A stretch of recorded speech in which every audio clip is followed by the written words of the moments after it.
कहते हैं जिसका कोई नहीं होता उसका भगवान होता है। भगवान की नजर सीधी रहे तो सभी बिगड़ी अपने आप ही बन जाती है। ऐसा ही जैकमपुरा निवासी राकेश के साथ हुआ। राकेश अपनी पत्नी और दोनों बेटियों के साथ हंसी खुशी जीवन व्यतीत कर रहा था।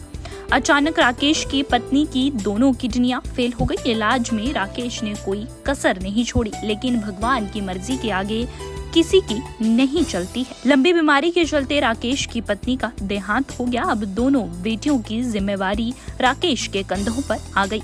समय के साथ ही राकेश ने बेटियों की जिम्मेवारी ठीक से निभानी शुरू कर दी और बेटियों को खुश रखने की हर संभव मदद की, लेकिन उसकी खुशी ज्यादा दिन तक नहीं चली।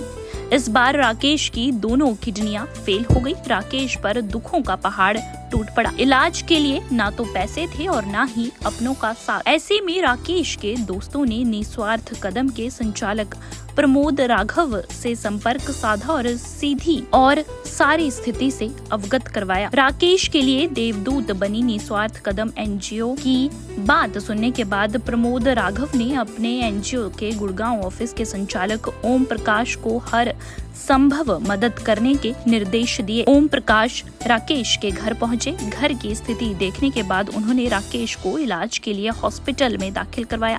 इतना ही नहीं, एनजीओ ने राकेश की दोनों बेटियों की पढ़ाई का खर्चा भी उठाने का निर्णय लिया। जब तक दोनों बेटियां पढ़ाई करना चाहेंगी, उनकी पढ़ाई एनजीओ की तरफ से करवाई जाएगी। वहीं निस्वार्थ कदम एनजीओ साइबर सिटी में पिछले 6 सालों से जरूरतमंद लोगों की मदद करती आ रही है। एनजीओ ने गुड़गांव में ब्लाइंड स्कूल के अलावा 2 गुरुकुल को भी गोद लिया हुआ है। इसके अलावा खाना बांटने, कपड़े बांटने जैसे कदम भी उठाए हैं।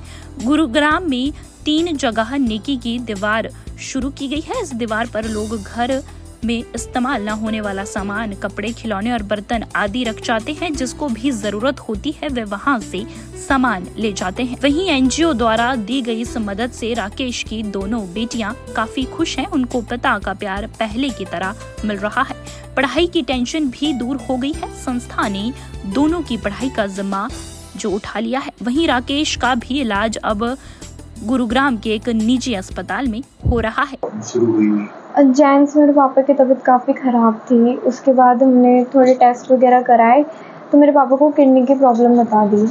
उसके बाद हमें यकीन नहीं हो रहा था कि मेरे पापा को किडनी की प्रॉब्लम है। उसके बाद मेरे पापा ने खुद से थोड़ा सोचा और अल्ट्रासाउंड वगैरह करवाया तो उसमें पथरी निकली। तो उसके बाद डॉक्टर ने कहा है कि किडनी में कुछ पाइप वगैरह डलवाए हैं, जिसका थोड़ा सा नॉर्मल सा ऑपरेशन हुआ है हॉस्पिटल विवेकानंद से। उसमें 1 महीने का रेस्ट बताया है कि जब तक इन्फेक्शन ख़त्म नहीं होगा पथरी का ऑपरेशन नहीं होगा। फिर 1 महीने के रेस्ट के बाद पथरी का ऑपरेशन होगा। और अभी हमारे पास फ़िलहाल पैसे नहीं हैं क्योंकि मेरे पापा जॉब वगैरह नहीं कर पा रहे हैं। तो और इस एनजीओ से कैसे आपका संपर्क हुआ? मेरे एक चाचा जी हैं, उन्होंने हमें बताया कि प्रमोद जी हमारी हेल्प कर सकते हैं क्योंकि हमारी सिचुएशन बिल्कुल भी ठीक नहीं है। तो तभी हमने उनसे कांटेक्ट करा। आपकी मदर के साथ क्या कुछ? मेरी मम्मी को भी किडनी की प्रॉब्लम थी। उनकी भी किडनियाँ ख़राब थी। उनकी दोनों किडनियाँ ख़राब थी। 2021 में उनकी डेथ हो गई थी। कौन सी क्लास में पढ़ते हैं? मैं कॉलेज में हूँ, फाइनल ईयर। मेरे परिवार में मेरे पापा और मेरी बहन, बस हम 3 हैं। एनजीओ का ने क्या कुछ आश्वासन दिया आपको? हाँ, हमें सर ने बोला है कि वो मेरे को जॉब भी दिलवाएंगे और मेरी एजुकेशन का खर्चा सब चीज़ कैसा लग रहा है आपको? मुझे बहुत अच्छा लग रहा है ये सब। क्या कहना चाहेंगी एनजीओ को? मैं थैंक यू कहना चाहूँगी मेरी एजुकेशन के लिए, फीस वगैरह भरने के लिए। सब मैं कैप्टन ओम प्रकाश हूँ। मैं प्रमोद राघव जी के साथ में काम करता हूँ, जो कि एक expert serve group of companies के जो है एमडी हैं, और वो इन कंपनी के साथ साथ में एक एनजीओ चलाते हैं जिसका नाम है निस्वार्थ कदम। तो मैं उनके साथ एज ए सीनियर मैनेजमेंट का काम कर रहा हूँ। निस्वार्थ कदम किस तरह से कार्य कर रही है? सर, निस्वार्थ कदम समाज की भलाई के लिए कई फील्ड में काम करता है। जैसे पिछले 10 साल से हम गुरुग्राम के 3 जगह पे नेकी की दीवार, भूतेश्वर मंदिर के चौक और शीतला माता के ऊपर जो है गरीब और असहाय आदमियों के लिए खाना खिला रहे हैं। लगभग हर दिन 300 साढ़े 300 आदमी जो है हमारा खाना खाते हैं। हमारी वैन खाना लेके जाती है, उन गरीबों को हम खाना बांटते हैं। दूसरा हमारा मेन काम है कि हमने सोसाइटीज़ के अंदर डोनेशन बॉक्स रखे हुए हैं, मोर देन 20 सोसाइटीज़ में। हम वहाँ से ओल्ड आर्टिकल्स या अनयूजेबल आर्टिकल्स जो कि दूसरे गरीब आदमियों के यूज़ करने लायक है, उसको हम कलेक्ट करते हैं और स्लम्स में जाके स्लम्स के गरीबों को देते हैं, जिससे उनको काफ़ी खुशी मिलती है। ये हमारा नंबर 2 है।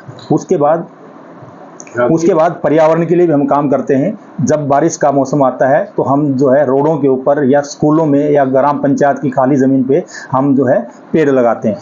इसके साथ साथ प्रमोद राघव जी हरिद्वार में जो है और कई जगह पे जहाँ पे पुराने मंदिर हैं उन मंदिरों का जीर्णोद्धार किया है। और शिक्षा के क्षेत्र में हम समाल खां पानीपत के अंदर एक स्कूल चला रहे हैं और कई स्कूलों को हमने अडोप्ट किया हुआ है। उदाहरण के लिए जो ब्लाइंड स्कूल है अपने गुड़गांव के अंदर बहरमपुर में, उसके अंदर हम जो है आर्थिक सहायता प्रदान करते हैं। और जो छोटे स्कूल जो एनजीओ चलाते हैं उनके अंदर बच्चों को जो है कापी, स्टेशनरी, उनको न्यूट्रिशन फूड देना, इस प्रकार के हम काम करते हैं।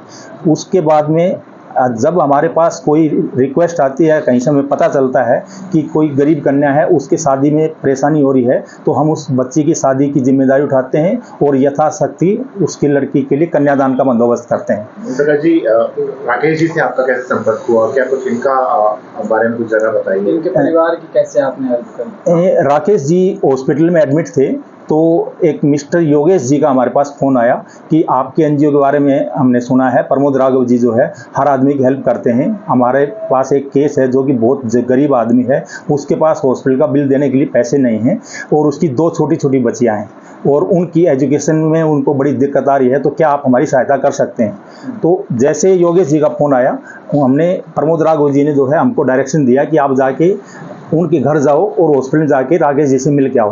तो हम हॉस्पिटल में गए और राकेश जी से मिले और घर में आए, बच्चियों से मिले। और फिर जब हमें पूरी स्टोरी पता चला कि वास्तव में केस जेन्युइन है, तो प्रमोद राघव जी ने फैसला लिया कि इन दोनों बच्चियों को हम टिल मैरिज तक अडॉप्ट कर लेंगे, इनकी एजुकेशन का पूरा खर्चा उठाएंगे। दैनिक सवेरा के लिए गुरुग्राम से अनुज पांचाल की रिपोर्ट।